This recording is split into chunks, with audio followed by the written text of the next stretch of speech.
Hey everyone, Flash is my friend here, coming at you with another video for Persona 5, the Phantom X. Today we'll be clearing floors 10 through 12 of Illwind in the Velvet Trials.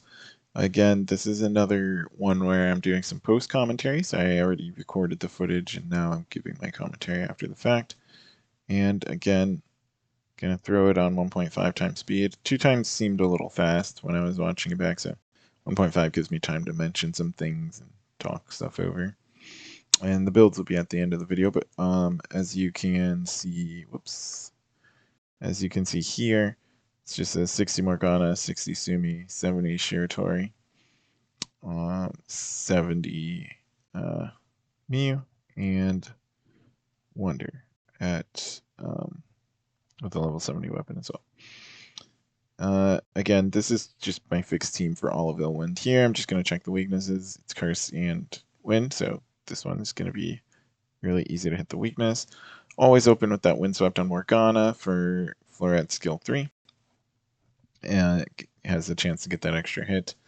And I always open with skill 1 on Sumi and then go into skill 3. I'm not entirely sure on the correct rotation there. I haven't looked at resources for how to play Sumi because I only use them for this, and for my purposes, it's kind of enough. Sucks that I have two characters weak to her, but I'm not really scared of dying here. So here I go for the crit because if you don't know how Morgana works, he wants to alternate his attacks. So instead of going for the Windswept again, I go for the other attack.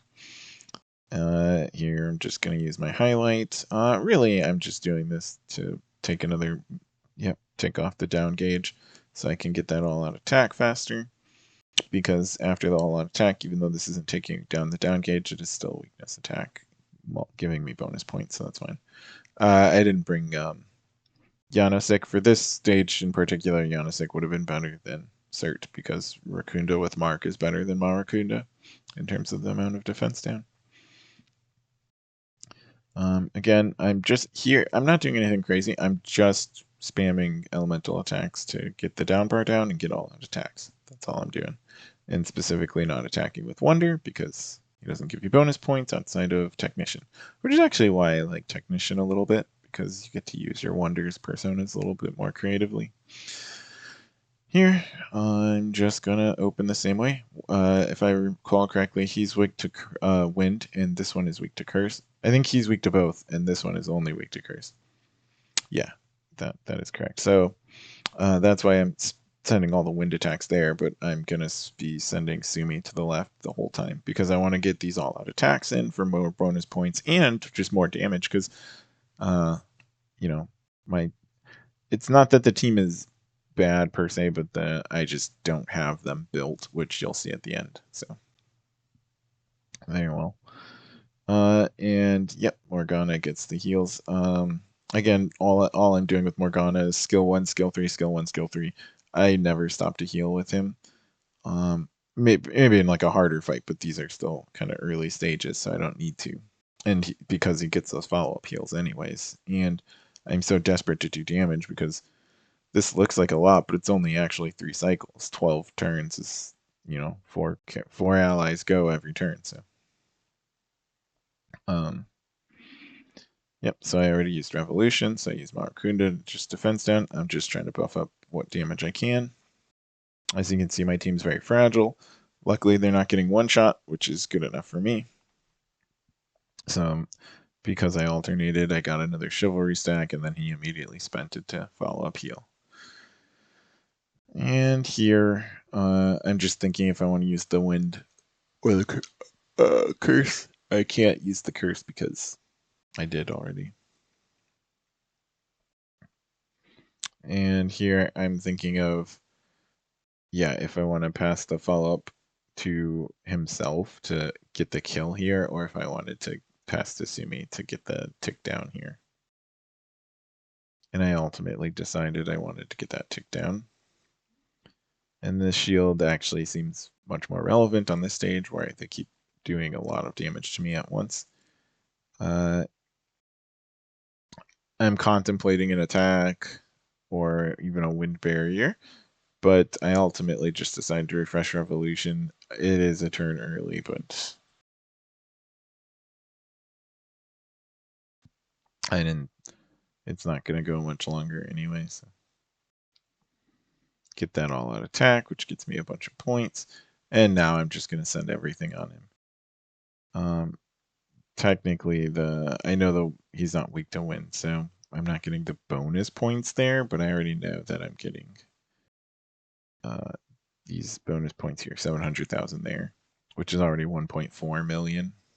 So, and I'll just throw the shield on the team again, just to be safe. But I mean, it doesn't really matter. I just, like I said, I see the navigator skill. I feel the need to click it, you know. And here, I'm just thinking if I want to use the highlight to get the kill, or, you know, if I want to risk getting the kill when I could get the damage up there. And that is enough to clear, so I'm good there. That is a wind 11, and finally we will start a wind 12. I'm just checking weaknesses here. He's weak to wind. And then I forgot which one I was looking at that was weak to wind. I think the cursor stays on them, so actually I should have just known. Also, I could just click an attack, but yeah, and then he's weak to curse. So just the same concept as last time, but these enemies are a little bit stronger. But same thing applies. I'm sending all of Sumi's attacks at the curse weak one, and I'm going to use Sumi's highlight first, so get that extra curse attack in to get the knockdown. And I will send Morgana's crits at the curse, while I'll send his windswept at the wind weak ones. That's kind of how I balance this. Morgana can actually help both. Morgana has the wind attacks that target the wind weakness, and he has the crit to target the curse weakness. So whichever one has more ticks on the down gauge. And here I'm just going to use the highlight for the extra. I always think about saving the highlight for when they get back up, because then Marakunda, yeah, Revolution Marakunda is Wonders Rotation mostly. That third thing he does doesn't really matter.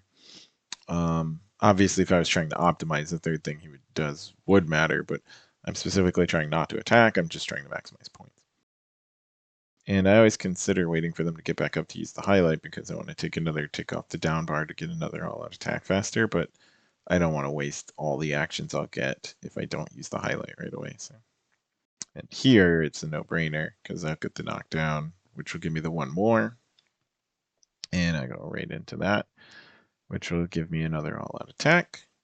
And again, I'm cutting it kind of close in these 7 actions. But after this, it'll be 6 actions. It's only 1.5 cycles. So I really need to kill them soon. So now I'm less worried about the points, because I'm at like 700,000 plus 800,000. I'm at 1.5 million here. So, well, a little less, but now I'm just trying to figure out how to kill. Which the all-out attack does give points, but also I just need the all-out attack damage to get the kills here, because my builds are so weak. So I'm just doing my best. I'm still throwing the weakness at weakness to try to get those all-out attacks. So my strategy doesn't really change, even though my goal does. Get that as a knockdown, but since he still has one left, I'm not actually going to be able to get the all-out attacks. It might be a mistake to get the knockdown, but I can't afford not to get the damage in, because we're cutting it really close on actions here. So lucky for me, I'm just going to throw the bus at that one, because he's virtually 1 health. And then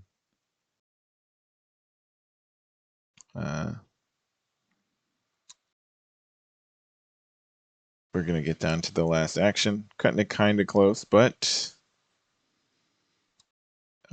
I knew that we were going to end on Fleuret, and I trusted that with that low health he could do it. And he could, so. Yep, that's 10 through 12 of Velvet Trials. It'll win. So I'm just going to show everyone my builds here. I recorded it separately after the video. But at the it was at the time of the recording, so these were the builds at the time of the recording. And honestly, they haven't changed much except I leveled some people up since then. So here I'm just going to show you he's level 70, level 60 4-star weapon. And he's got growth and power cards, got some blue ones. All his cards are just garbage. I mean, this one looks good until you realize it's a blue card. I didn't even level anything up past 10. Like, he is not built at all. He's not even on the right set. He's level 60, Morgana. This is a good weapon, his 4-star weapon, but it's only level 60 as well. And then for his cards, Love and Acceptance. That is the right set that I want him on, but as you can see, his cards are kind of mediocre. I didn't even look for steps. I was only looking for main steps. And then I remembered, oh yeah, they have skills as well. So 6611. And Fleuret here is going to be 6616. Funny enough, I did level up his AoE attack because in some other strategies I did try to use his AoE attack to, just apply wind on mass because I don't have another wind character. So Sumi here, we'll go back real quick. He's level 60. He's got the level 64-star weapon. And he's got Hindrance and Awareness, which is the set I want him on all level 0 cards, because they're just, I had Hindrance cards, yellow cards, but they just don't have the right main stats I want. Attack crit rate attack would be great for not a curse user who wants element accuracy and attack multiplier and stuff. And then Puppet, 70, 4-star weapon, level 70 as well. And just Peace and Faith. I want that defense boost. And funny enough, I had that one defense, so that's the only card I leveled, as you can see, but I couldn't find a defense main stat, so. And Wonder is level 71. And his schema here, he's not fully built yet because I didn't have enough schema points. So, and he's using the level 70 all in. I also have the level 70 set Eyed Inferno, but that's not what he was using. So, yeah, those are my builds. Like I said, nothing too crazy. Just bunch of random junk cards I had that, I mean, in Fleuret's case, it's not even the right set, but everybody else has like kind of the set I want them to be on, but not the right main stats or substats or anything. But just goes to show you don't really need to have fully built characters to get through these first halves of the trials. And so yeah, that's it for the builds. Again, thanks for watching, and if you want to see more of this kind of content or something else, let me know in the comments, and I hope everyone has a good day, night, or afternoon, wherever they are. Thanks.